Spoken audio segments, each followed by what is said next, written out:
Welcome to At Home in Dublin with Ricky Porter.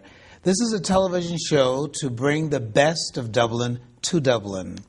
TV 35 thought it would be wise to introduce individuals who make a difference in Dublin. And so this show, At Home in Dublin with Ricky Porter, is an effort to bring to you men and women who make a difference. And thus far, we have interviewed some exciting people, and I want to remind you about who they have been. The first show interviewed the Honorable Mayor Phil Bess and the City Manager George Roussel and the Community Development Officer Deborah Stanley. And we'd like to say a word of prayer for George Roussel. I hope you're doing better, George, and the entire city is praying for your speedy recovery. We also interviewed the principal of Dublin High School, Mr. Robert Hunter, along with two students. Later, we interviewed an author, a poet, a person who lived in Dublin and has made a big difference in Atlanta, Miss Frenchie Hodges, the founder of Legacy Readers. And we had the pleasure of having a conversation with the Honorable Matt Hatchett, the Georgia State Representative for District 150. And also, we interviewed Stephen Sovanak, the director of Middle Georgia State College. We had the opportunity as well to visit with the Law Office of Lumen Earl, Mr. Earl himself, and many of you responded to that show.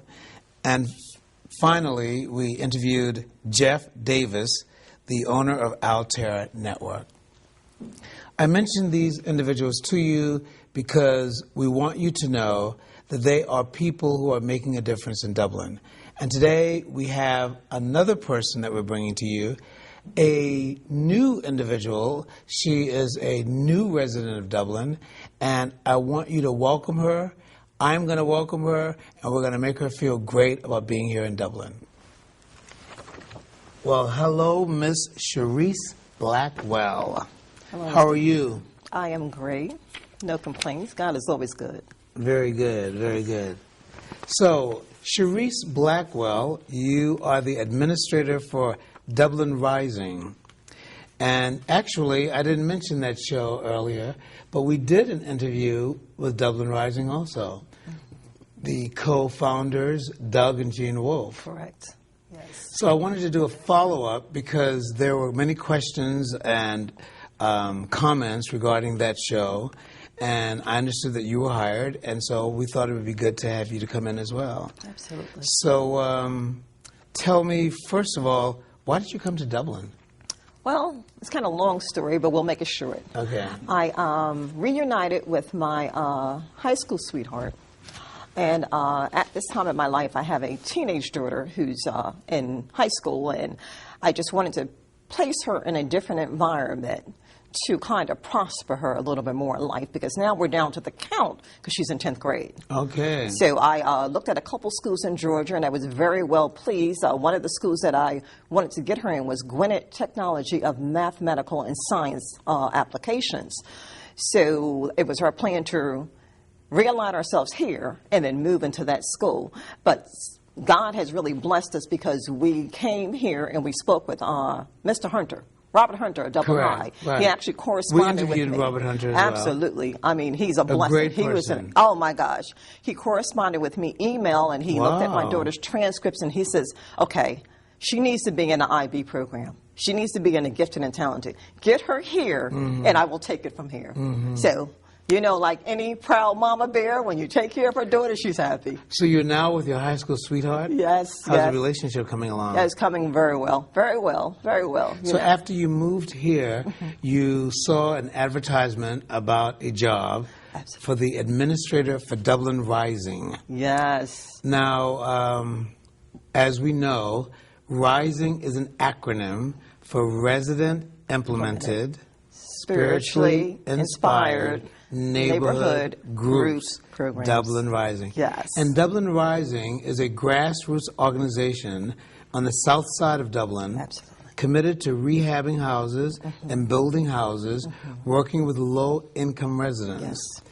In addition, Dublin Rising has a one-stop Southside office Yes. to help people with emergencies. Now, you were hired as the administrator. Yes, that's correct. Now, what is the job of the administrator? Well, the job of the administrator is bringing all the programs together that Dublin Rising is trying to bring together for the community. So I kind of work on different projects and with different environments, different folks and so forth. And my main, I would say my main job right now is just bringing everything together so we can better serve our community. You know, I found being the administrator there that I had to wear different hats and so forth, but that's fine because the co-founder and the founder are spiritually motivated people. You know, so they keep me grounded in the Lord. And then by seeing the passion that they have to help these low-income people that are disadvantaged and destitute like that, it gives me the passion to go forth even more. Very good. You know, I just love seeing the community come together and they really just dig in. No fear. Just step out there. What's the problem? We'll assist the problem. And as we're speaking about the one-stop program, I love that program because not only do they address the crises at hand, but they also do an intake and evaluation to see why the person's in that position and how to get them out of there. So how do we grow them spiritually, physically, and emotionally where they're no longer in this position? Now they're Sort of a self-sufficient. holistic approach, maybe? Holistic approach. So, You know, I'm going to ask you a question that I have asked all of my guests, or most of them. And I'm asking this question sort of early, though. What would you say is a wonderful feature of Dublin since you've been here? Well, first of all, how long have you been here? July 31st. July 30th. So what would be one feature of Dublin that you find admirable? The love of God. The love of God. The love of God is very strong in the city. Wow. The presence of God is very strong in the city. Wow. So that made us feel very welcome. You know, we know that God is omnipresent, but to actually experience it when you're in a new land, Wow. you know, just reminds you of all the promises that He has for us. Wow. So, yes. That's a very beautiful statement. Yeah. So we were That's a very beautiful statement. Yeah, Dublin is a part of Middle Georgia, a part of the Bible Belt, and so there is a strong religiosity here. Yes. That's good to know. Now, the flip side of the question, and I want you to relax and try as much as possible to give me a feedback that is felt. Dublin, like any city that is growing, has problems. And at some point, I'm going to want to interview people who will look at concerns in Dublin. For example, Matt Hatchett wanted to have a conversation about race, and I do think that's a very important conversation. I've talked with others who would like to talk about culture, Southern culture, and how Georgia and Dublin has grown in comparison to northern cities. But the point is, there are problems here in Dublin as well. There are issues. And you're working with an organization called Dublin Rising, which is planted on the south side of Dublin. Now, I have been in Dublin long enough to know that the south side is a part of the predominantly African-American community. There's Scottsville, African-American community. There's Telfair. And we have concerns in our community. And I'm hoping that this television program that features the best of Dublin will also challenge our audience by looking at problems that we have in Dublin, such as alcoholism, drug addiction, single parents, young girls having children, etc. The point that I'm trying to get to, what have you found thus far as problematic for the growth of Dublin? Now, is that a hard question? I didn't prep you for that question. No, it's not a hard question because coming from Maryland, my job was Coming from Maryland. Coming from Maryland. Where in Maryland? Frederick, Maryland. Frederick, Maryland. Frederick, Maryland. So my job was a social justice advocate. So I dealt with a lot of issues, plighted areas. And what I can tell you with my analysis since I've been here is one of the primary issues here is lack of education.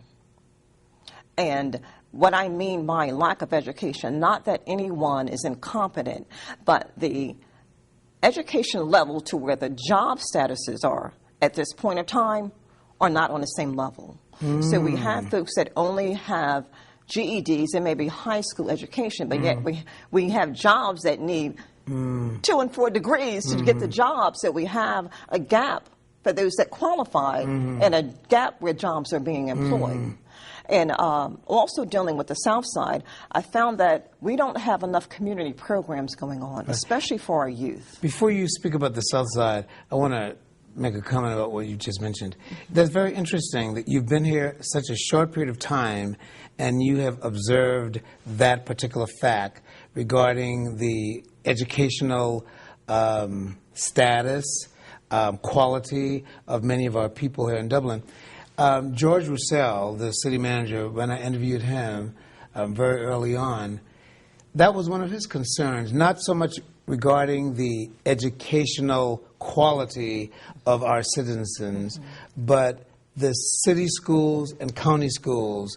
And George had, I thought, a great deal of courage to talk about the possibility that perhaps there should be one system. I mentioned it to Robert Hunter, the principal of Dublin High School, and he thought that maybe it wasn't a good idea. So there are concerns about how to improve the educational system in Dublin. So I'm impressed that you picked up on that already.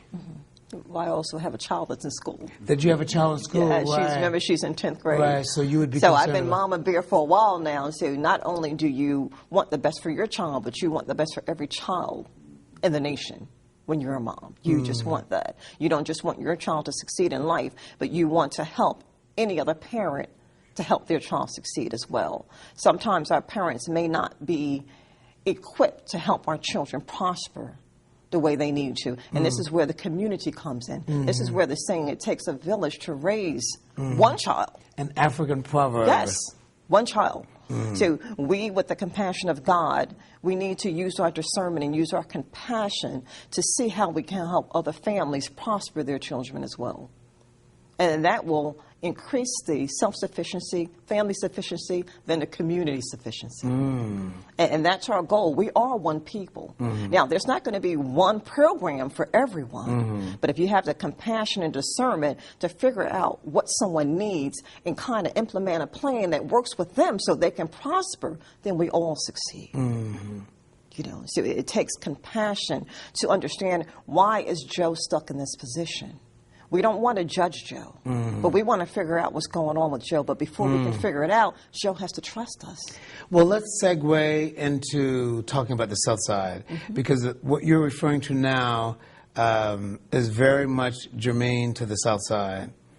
What I'm trying to say is we must do more to be supportive of the concerns that we have in the South Side. But let's talk a little bit about the geography of the South Side.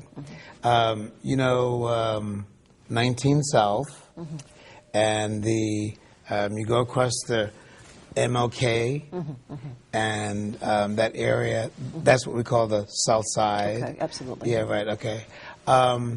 What kinds of things have you learned about the South Side of Dublin? Everyone wants to be loved and treated like they're important. And no one wants to be judged according to what someone else may have or what someone else may be able to do. If I can open my heart and receive you like you're the best person in the world, that makes you feel comfortable. So now when you're in need, you have a friend to go to. Hey, Miss Cherise, I don't understand this, but maybe you can help me. Because we perish because of lack of knowledge. And when someone doesn't trust you or just doesn't trust society, they don't reach out to become more because they're taught they can never become more. So you have to be that person, that vessel that reminds them, hey, we're not concerned about what happened yesterday. We're not concerned about what happened this morning, but we want to start right now to help you make a better life. So what I'm hearing you say is that the people that you've met on the South Side are people who desire to be respected and valued, people who seek to be recognized as loyal citizens. And I'm emphasizing that because there are many parts of the South Side that is economically poor. And there are many parts of the South Side that we're trying to work and to make a better place. For example, the South Side Community Association, the City of Dublin has invested significantly. We have the city, we have the police department that's now there, and a new store is being, I'm not sure if it's Family Dollar or Dollar General, but is going to be built there. So I think that the city has taken very seriously the need to develop the South Side. When you're traveling on the 16 freeway and you enter into Dublin, you are exiting, I think it's exit 54, but that's 19 South. So when you enter Dublin, you're entering through the South Side. Yes. So it is in the best interest of the city and our community to do more in that area, and we were trying to do that. So Dublin Rising is invested in the South Side. In that area. And speaking of the neighborhoods in that community, I also found that a lot of neighbors want to increase their property value. They want to fix up their houses, but they don't have the grants or the funds available through the city or state to help them. Are there many homeowners in the South Side? Yeah, there are a lot of homeowners and there are a lot of renters. But you have a lot of renters that are usually families of the homeowners, and they want to take on the possession of the home as well. But they don't have the means necessary to upkeep the house. We were talking about the geography of the South Side, and what I like about Dublin Rising, and I have worked with Dublin Rising, as you know, is that Dublin Rising is in a particularly historic area. Rose Street, Cherry Street, Garner. And you've met the neighbors and people on those streets? Yes. You Yes, have. everyone's very, very nice. Very nice, very open. Everyone was just pleased to see me, you know. That's because I try to smile. You know, I try to do what I'm employed to do. And I that believe is to... to make everyone feel good, to let everyone know there is hope. We are all here as vessels of hope for one another. And that's why I love working with Dublin Rising, because I have two founders that remind me every day that God is always in control. Just allow him to use you. Just allow him to use you. And you feel as if you're being used by God? Oh, absolutely. Absolutely. The Holy Spirit had sent me to that area before I even applied for the job. So when I came to the job and I looked across the street, I said, oh my goodness, that's the place I visited and prayed for, because I pulled over and I felt like, Lord, what is going on? This environment needs you. I didn't know what was going on. But, you know, I saw the silk webs in the trees, and I saw the houses, and I said, Lord, send your spirit. Please send your spirit. And then Jean comes and gets me 2 weeks later. So I love working for Dublin Rising. I love the programs that they have placed for the residents there. And I believe the residents feel better about themselves because of Dublin Rising. Because there's a door you can knock on when things aren't going right. You know, so that kind of makes your day a little easier, your week a little easier, your life a little easier. You know, I always think that when a person has a particular perception about a community or an individual, that perception is based on some inner reality. I guess what I'm saying is, you obviously have a sense of the divine presence, and you obviously have a feeling about the Holy Spirit, and thus you perceive in Dublin and on the south side people who are warm and people who love God. Mm-hmm. Absolutely. And people that want to be loved. And people who want to be loved. Mm-hmm. People that want to. That's the most important thing, is that, love covers a multitude of sins. Love never fails. So no matter what situation, if we can just apply love, we'll have success. Wow. We'll have success. You sound like the right person for Dublin Rising. I pray. I also met Gary Johnson, the councilman, yes, for that ward as well, and he spoke to me about some of the needs in the community. So I want to work a little bit more with him through Dublin Rising as well. And I didn't get a chance. I spoke to Have you met our mayor? Yeah, she's going through so much, with the election coming. So I don't want to just bombard myself on her. So I'll wait till everything dies down. But you probably didn't hear me. Have you met our mayor, Phil Best? No, I have not. I have not, and After that's my next for stop. you. Okay, good. That's my next stop. I've been kind of like trying to work the community, but I do want to meet with the mayor because I've heard some great things about him as well. He's a wonderful person. Yeah, so wonderful person. Absolutely dedicated to Dublin. I think we have a great mayor. Yeah, absolutely. I have a particular question for you. What is the vision of Dublin Rising, and what kind of experiences do you bring that makes it possible for you to help fulfill that vision? Okay. The vision of Dublin Rising, as you know, is to not only attack the immediate needs of the person, but to holistically change them to not only prosper in wealth, but to prosper through their soul and their spirits as well, so their family prospers.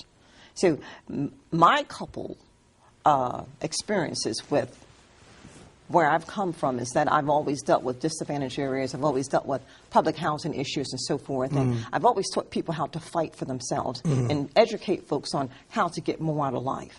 So this is what Doug and Jean are doing. I find the way you have been able to summarize the vision of Dublin Rising, I think it's great, because I always used to say Dublin Rising is dedicated to housing and working with low-income residents to either rehab houses or to try to put in new structures. And I've always sort of emphasized that part. But you have gotten the spiritual genius of Dublin Rising. Dublin Rising, first and foremost, is wanting to impact the lives of individuals and try to help them to become better human beings. And part of that involves housing. Absolutely. Because, to be a sound and healthy individual, you need a place to live. Absolutely, absolutely. And they provide affordable housing for very low-income persons, which makes it easier to have a family or support the family or keep the children in school where the children can do their homework and so forth. All that's important, because you cannot have a family that's constantly being evicted and expect the child to prosper or the child to even just receive what he needs to prosper in life.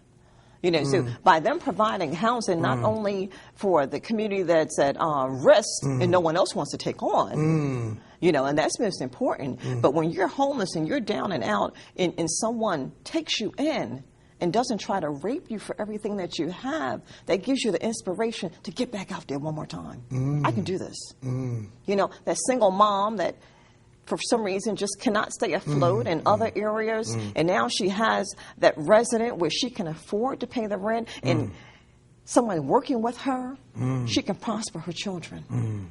She can do better at her job. So that's very important, to have that stability of the home life. Okay. So tell me a little bit, because we need to move towards closure, what kinds of experiences do you bring that makes it possible for you to help fulfill that vision?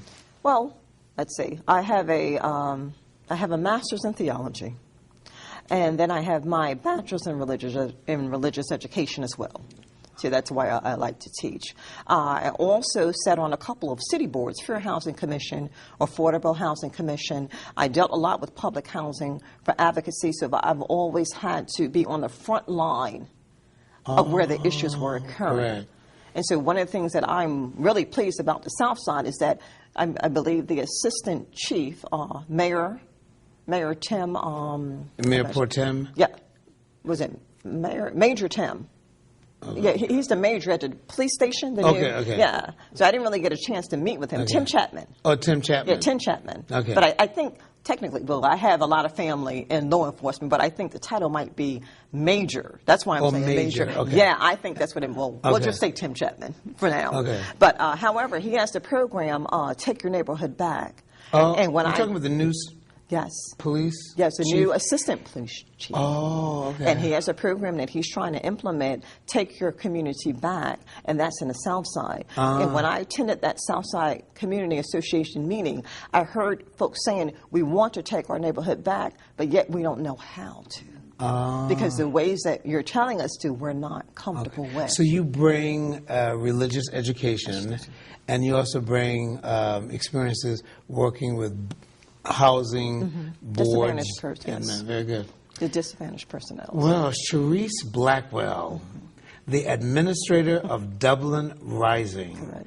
I'm going to give you one opportunity to tell our listeners how they can make contact with Dublin Rising. Absolutely. You can contact us a few different ways. Okay. You can call us by phone.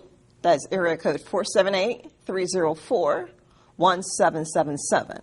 478-304-1777. Okay. Or you can contact us on the web, www.dublinrising.org. Okay. www.dublinrising.org. Okay. And we're there. Very we're there good. for you. We're there. Ms. Blackwell, welcome to Dublin. Thank and you. I wish you the greatest success. Thank you. Thank you. Very much. Ladies and gentlemen, we have been visiting with Cherise Blackwell, the new administrator for Dublin Rising. A new citizen in Dublin, already making a difference. I hope you have enjoyed this program, and we hope that you will contact us at TV35. Tell us what you think. Tell us what you would like to know more about in Dublin. Give us the names of individuals you would like for us to interview. We care about you, and we have brought this program because we want you to know more about Dublin and to enjoy our wonderful city. Thank you for being with us.